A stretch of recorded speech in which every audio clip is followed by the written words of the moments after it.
Welcome to Not Milk Never Milk. Subscribe if you're lactose intolerant. In this video, I will explain how to set up an SFTP server.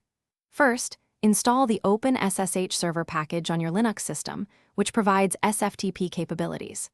After installation, confirm your firewall permits incoming connections on port 22, the standard port for SSH and SFTP. Next, create a dedicated system group, like SFTP users, to efficiently manage permissions for all your SFTP accounts. This foundational setup is crucial for a secure and organized server.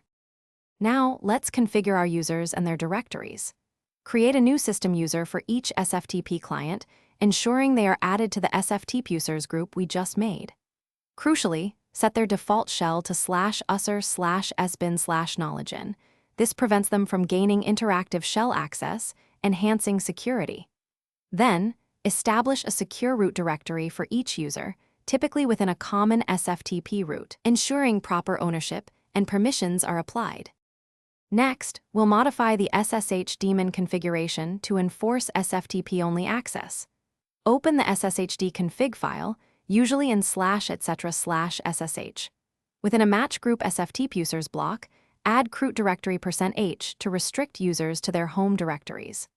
Also, include force command internal SFTP to ensure they can only use SFTP, not SSH shell access. Remember to restart the SSH service after these changes take effect.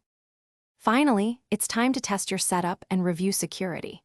Use an SFTP client, like FileZilla or the command line SFTP tool, to connect with your new user credentials.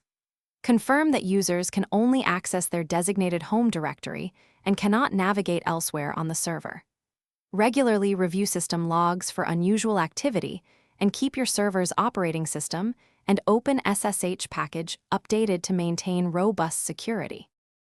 Thanks for watching. If this was helpful, leave a like and consider subscribing. See you next time.